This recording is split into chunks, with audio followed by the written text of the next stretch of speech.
un pont pour retrouver notre invité de ce soir. Je rappelle que nous recevons sur le plateau Maître Djerandi Laguerre-Dioro. Maître, bonsoir. Oui, bonsoir. Je rappelle que vous êtes bâtonnier, président du Conseil de l'Ordre des avocats du Tchad. Tout à fait. Votre organisation vient de célébrer ses 25 ans d'existence. Quel sens donnez-vous à cette célébration, Maître? C'est un double événement que nous avons organisé. D'un côté, les 25 ans et de l'autre, la rentrée solennelle. Alors, la rentrée solennelle, c'est un événement, c'est une tradition dans les barreaux. Quand bien même le barreau du Tchad ne l'organise que pour la première fois. Les 25 ans, nous nous sommes dit 25 ans d'existence, même si le barreau est jeune. Beaucoup de choses ont été faites, donc qu'on célèbre ce moment et qu'on marque un arrêt pour évaluer. Alors, ces deux événements mis ensemble, pour nous, déjà pour la rentrée solennelle, c'est un événement, un moment solennel, comme son nom l'indique, pour marquer une nouvelle année judiciaire, en quelque sorte, dans un corps. Beaucoup de barreaux l'organisent régulièrement. En ce début de mois de mars, le barreau de Tunisie l'a organisé, le barreau de Paris l'a organisé en novembre ou décembre dernier. Dans quelques jours, le barreau de Pointe-Noire au Congo va organiser sa rentrée, etc. Donc pour nous, c'est un moment très important pour ensemble évaluer le chemin qu'on a parcouru, un moment aussi scientifique d'échange et de renforcement des capacités des avocats, et donc nous ferons de sorte à ce que ça soit pérennisé. Justement, vous avez évalué les 25 ans écoulés. Comment se porte le barreau du Tchad? Alors, le barreau du Tchad, je dirais, se porte dans ce climat général du Tchad où la justice est malade, comme le chef de l'État l'a dit, et comme c'est connu de tous les Tchadiens. Et donc, étant acteur de la justice, quand bien même nous pouvons dire que notre corps évolue, notre profession évolue, mais dans toutes ces difficultés que rencontre la justice tchadienne. Ok, maître, pour le citoyen lambda, accéder à l'assistance d'un avocat est synonyme de débourser une somme d'argent, et donc une personne indigente ne peut pas se faire assister d'un conseil. Cette idée qui se font de nombreux justiciables est-elle bien fondée? Il est vrai que faire recours à un avocat a un coût, ça c'est vrai, mais de l'autre côté, il a été toujours développé l'assistance juridique et judiciaire. Et ça, que ce soit nous au niveau du barreau, à notre niveau même en tant qu'institution, nous le faisons, mais également il est prévu dans les législations de tous les pays, y compris le Tchad, qu'un système d'assistance judiciaire doit être mis en place pour permettre à ce que tous les citoyens aient accès à la justice, de sorte à ce qu'un citoyen n'ait pas de difficulté à accéder à la justice simplement parce qu'il n'a pas de moyens. C'est pourquoi justement il y a l'assistance judiciaire qui est prévue. Ça fonctionne systématiquement en matière criminelle pour l'État de façon générale, mais ce qui n'est pas le cas et qui n'est pas évident en matière civile, sociale, etc. Alors qu'en ces matières-là également, c'est important, tout comme en matière pénale, il faut développer également lorsqu'il s'agit des infractions telles que les délits. Ce qui n'est pas encore le cas pour le moment, mais il faudrait que l'État mette les moyens et prenne ses initiatives pour que, quand bien même c'est prévu dans les textes, pour que ça voie effectivement le jour. Donc l'assistance d'un avocat est important pour la défense. Et aujourd'hui, nous, au niveau du barreau, nous le faisons systématiquement, comme je le disais. Soit on est sollicité dans le cadre de la commission d'office, soit nous le faisons nous-mêmes à travers les services que nous octroyons, notamment. Nous avons un projet avec le PNUD, qui, dans le cadre du projet chaîne pénale du PNUD, où nous assistons, les avocats assistent gratuitement de nombreuses personnes. Et également... gratuitement, vous dites? Gratuitement, justement. Ouais. Et également, donc ces personnes ne payent rien, en fait. Et également, même dans le cadre souvent, que ce soit des manifestations, que ce soit des situations qui se produisent, les avocats se mobilisent et gratuitement assistent les personnes qui sont arrêtées. C'est le cas également des personnes qui ont été arrêtées le 20 octobre. Vous voyez, les avocats n'ont pas demandé de moyens, mais se sont mobilisés simplement au nom des droits de l'homme pour apporter assistance à ces personnes. Maître, on a l'impression qu'en dehors de N'Djamena, il n'y a pas de cabinet d'avocats. Comment expliquez-vous cela? Si, il y a des cabinets d'avocats, peut-être pas assez. Nous avons des confrères qui ont ouvert des cabinets dans le ressort de la cour d'appel d'Abéché. Ils sont à Abéché. des confrères dans le ressort de la cour d'appel de Mongo peut-être pas beaucoup encore, des confrères qui sont installés dans le ressort de la cour d'appel de Sarr, des confrères installés dans le ressort de la cour d'appel de Mundou. Donc, il y a des confrères qui sont installés dans ces localités-là. Mais en tant qu'avocats, nous aimerions bien nous installer dans tout le pays et partout, que ce soit dans l'extrême nord, au sud, à l'est, à l'ouest, de sorte à ce que tous nos concitoyens aient la possibilité d'accéder à un avocat.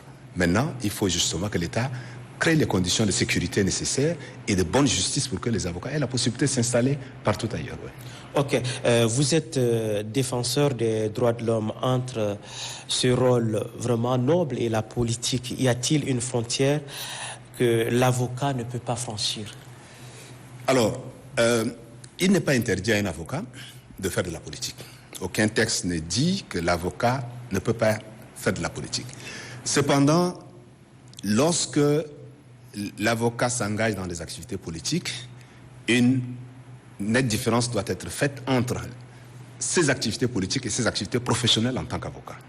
De sorte que s'il advient des situations complexes, eh bien, dans le cadre de ses activités politiques, eh bien, ces situations ne doivent pas être confondues avec ses activités professionnelles qui restent uniquement dans le cadre professionnel. Mais de sorte, dans tous les cas, il doit faire de sorte à ce que ce qu'il fait, par ailleurs, n'ait pas une incidence négative dans son indépendance en tant qu'avocat, sur les règles d'éthique et de déontologie qui régissent la profession d'avocat. Donc, tant il a des obligations, des droits et des obligations en tant qu'avocat au regard de sa profession, mais aussi quand il fait d'autres activités et que dans le cadre de ces activités, il commet des fautes qui peuvent porter atteinte à l'éthique, à la déontologie de la profession, justement, il peut être interpellé. Et c'est pourquoi notre loi dit clairement que l'avocat peut être poursuivi sur le plan disciplinaire, pas seulement pour les fautes disciplinaires, mais également pour les fautes extra-professionnelles. C'est ce que la loi dit. Donc il y a assez de rigueur là pour ce qui concerne la profession. D'accord, maître. Lors de son discours à l'occasion de votre rentrée solennelle, le président de transition a déclaré que la justice tchadienne va mal en illustrant ses propos avec des exemples concrets, notamment le drame de Sandana et bien d'autres. Que comptez-vous faire pour que cette justice se réconcilie avec les justiciables? Alors, la question serait, si vous permettez, qu'est-ce que l'État, de façon générale, avec toutes ses composantes, compte faire ou bien peut faire pour que cette justice se porte bien? Parce que, figurez-vous, les responsabilités se situent à différents niveaux. À différents niveaux. Et il est vrai, l'état actuel de notre justice, la justice qui se porte mal, qui ne se porte pas bien, ce n'est pas un secret. Tout le monde le sait. Et ça dure depuis des décennies. Donc, il faudrait justement mettre le pied sur l'accélérateur pour que les choses bougent. Alors, je disais tantôt que les responsabilités se situent à différents niveaux et les autorités au plus haut niveau ont une responsabilité parce qu'il faut une forte volonté politique pour que les choses changent à la justice. De sorte à ce que l'indépendance de la justice soit non seulement garantie sur les papiers, mais que ce soit réel sur le terrain. C'est vrai, ça ne dépend pas seulement des autorités, mais les acteurs judiciaires, les magistrats notamment, doivent prendre à bras le corps leurs responsabilités afin d'assumer et d'exercer véritablement cette indépendance. Mais du côté des autorités qui ont le pouvoir de nomination, qui ont le pouvoir, la possibilité de donner des moyens suffisants à la justice, aujourd'hui nous n'avons pas un palais de justice. Dans quelles conditions les magistrats, les greffiers travaillent? Dans quelles conditions les acteurs judiciaires travaillent de façon générale pour rendre justice? Alors tout ça, ce sont des défis réels qu'il faut que les plus hautes autorités s'y penchent, mais également les acteurs judiciaires doivent jouer leur part pour que la justice se porte bien. Nous également, avocats, il ne va pas seulement des magistrats, mais nous, avocats, huissiers, notaires, greffiers, les magistrats, tout le monde, mais la population également. Aujourd'hui, si on parle de la corruption qui gangrène le système judiciaire, mais nos concitoyens, la population a sa part de responsabilité. Voilà, parce que si un citoyen pense qu'on doit passer par la corruption pour gagner un procès, en venant voir un magistrat, etc., mais ça veut dire qu'il contribue également à ces phénomènes. Donc il faut également l'influence de l'exécutif sur le judiciaire ou de tous les autres pouvoirs sur le judiciaire. Il faut que ça cesse. Partout ailleurs, dans nos localités, c'est soit un commandant de brigade, c'est soit un gouverneur, un préfet. Donc l'administration civile et militaire ne doit pas s'impliquer dans le judiciaire. Il faut que la justice soit indépendante et véritablement indépendante. Sur les cas des Sandana et autres, les informations que nous disposons également, c'est que justement, les magistrats, les personnes qui avaient été déférées devant les parquetiers n'étaient pas tous les têtes pensantes de tout ce qui s'est passé.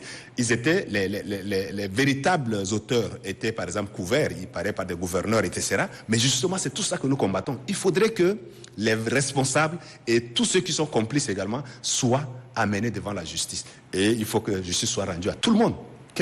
Et que cela se fasse dans la transparence et que l'impunité cesse. Voilà ce que nous voulons et il faut que l'État s'y mette, les acteurs judiciaires s'y mettent de sorte à ce qu'on rebâtisse notre justice parce que c'est la justice qui est le baromètre de l'État de droit. Sans une bonne justice, sans une justice indépendante, avec toutes ses composantes, magistrats, avocats, greffiers, huissiers, notaires et tout, eh bien il serait difficile de parler d'un État de droit digne de ce nom. Donc, rebaptisons notre justice, réfléchissons. Les solutions sont là. On n'a pas besoin des experts pour nous démontrer qu'est-ce qu'il faut faire. Depuis les états généraux de la justice, les solutions ont été égrenées, mais il faut une réelle volonté politique pour que les choses changent. Ça sera votre dernier mot? Oui, mon dernier mot serait de vous dire merci pour cette opportunité que vous m'offrez de partager avec vos téléspectateurs ces quelques idées. J'espère qu'on aura l'occasion de développer encore amplement. Merci maître et bon vent à votre barreau. Merci à vous aussi. Je rappelle que nous recevions maître Djerandi Laguerre-Dionro. Il est bâtonnier, président du Conseil de l'Ordre des avocats du Tchad.